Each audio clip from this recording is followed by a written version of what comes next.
This last Friday was the hardest day I ever lived. All of the disciples, myself included, were in the Garden of Gethsemane with Jesus. We were all wondering why we were in the garden in the middle of the night. I'm usually in bed before 10. Jesus was sweating and praying like he had no time left. He asked us to pray with him, and we did for like 15 minutes. Then Everyone was asleep, and James was snoring like a hippo. what? It was way past my bedtime. Jesus woke us up a couple of times, but I hardly remember what he said. Then, all of a sudden, everything started. All of the guards and religious leaders, led by Judas, came up to us. All I remember was waking up confused, everyone yelling. Peter was flailing around with a sword, and ears were being cut off. I only cut one ear off. Besides, Jesus put it back on the guy's head. Where did Peter get a sword anyway? Who in their right mind gave it to him? He said what? Jesus calmed everyone down, but then they arrested him. And we ran for our lives. I suppose I knew that Jesus would be taken, but it still scared me so much. After I gathered my wits, the guys and I went to where Jesus was being accused.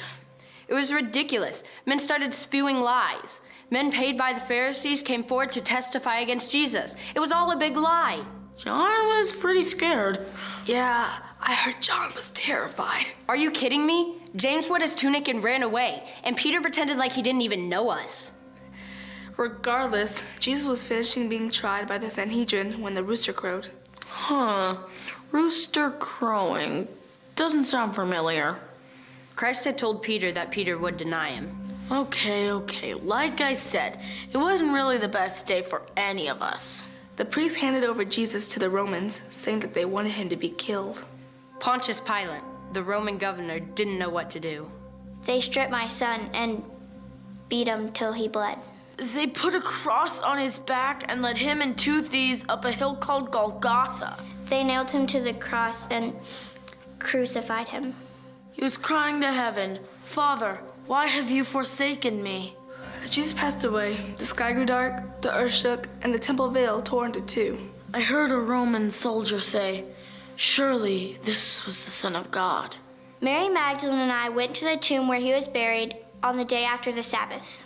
We were both crying and weeping. We barely said a word all the way there. When we arrived at the tomb, we could not believe what we saw. An angel was at the tomb and told us Jesus has risen. We ran back and told them all. Then Peter and John ran to see for themselves. That John sure is fast. He beat me there by a mile. Well, everyone's faster than Peter. We couldn't believe that he was alive. I didn't expect it. To be fair, he told us like 100 times to expect this. Oh, yeah. We were back at the house that evening, and Jesus showed up. We all worshiped God and spent a few more days with Jesus. Then he ascended into heaven. We were lost, apart from God.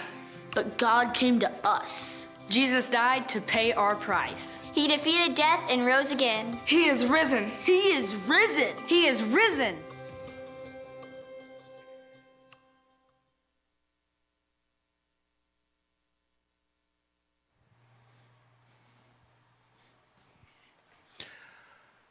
I'd like to invite children, anyone who's feeling a little childlike, to come join me at the front here for a minute.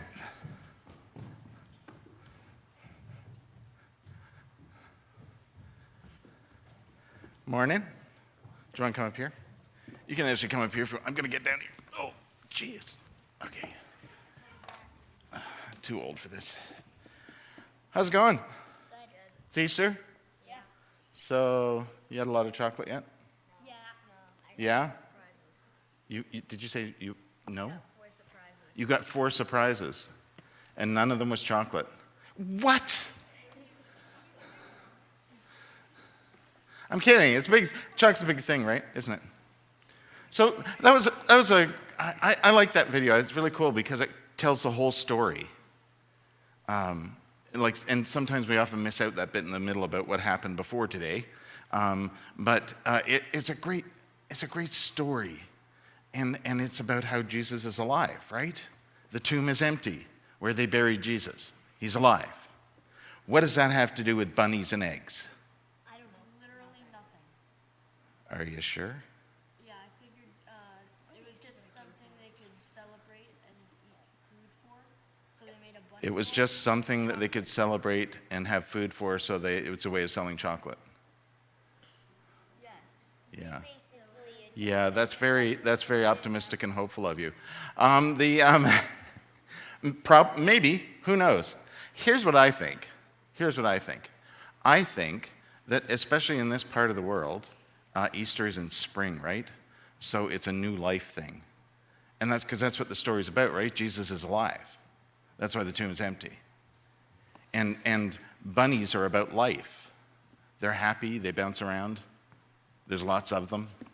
Yeah, we saw There's, right? a jackrabbit. Did you see one this morning? No. But just the other day, right? Yeah.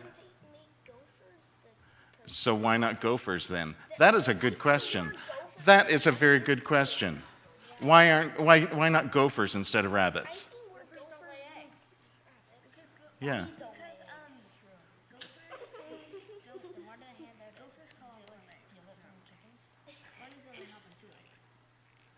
Okay, because gophers have run on 4 legs and bunnies hop on 2 legs? I don't know. I still like that. That's a good idea. I like that idea. What about the eggs? What about an egg? It cracks easy. Why do you think an egg would be appropriate? Because it holds Wait, it's new life in it. Yes, I think so. That's what I think. I think eggs because eggs are also about new life, right? This is a very special egg. Do you know what's special about this egg? It's plastic. That's what's special about it? That could be. It could also be. There isn't, though. It's empty. Well, it has Jesus inside it. He's everywhere. It has Jesus inside it because Jesus is everywhere. Oh, man. Okay. Yes, you are absolutely right. That's the thing, right? The tomb is empty because Jesus isn't there because he's everywhere, because he's alive, right? That's how the story goes. So, like, the egg's empty, just like the tomb, because Jesus is everywhere. Life is everywhere, right? But what about when you... So empty can be good, but what about when you feel kind of empty? Even if you're like empty because you're hungry, what do? You eat. You feed yourself. Yeah. Or like when you're feeling kind of empty, you want to fill yourself up with good stuff, right? And that's again, but that's what Jesus is about. The tomb's empty because Jesus is out filling everybody up, so that you can fill everybody up. And then when you feel empty again, you can fill yourself up with Jesus. And keep filling yourself up and keep filling up other people. That's the point of the story, is we're all Jesus because Jesus is in all of us and Jesus is everywhere, right? Like you said, Jesus is everywhere. So it would be really great if this wasn't empty, wouldn't it? You know what we're going to do? We're having communion this morning, so we're going to have communion. And then when people come up for communion, there's going to be some of these eggs over here. Ugh, sorry. You could have helped me up, Peter. No, I'm kidding. Look, I got some eggs here. So let's put those over there. And look at this, I got some stuff. So here's butterflies and sticky things and stuff. Here's some really cool buttons that have like nice springy things on them and hearts, little clips with hearts on them. Here's some flowers. Here's some seeds. Everybody needs seeds. Oh, and look. Chocolate.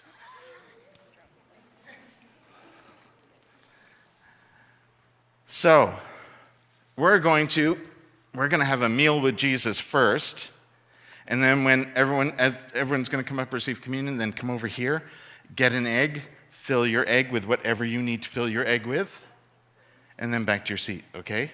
Or, for you guys, you can go with Brielle because she's got a really cool thing to do with you. Okay, but first, do you want to help me do communion? Yeah. Okay.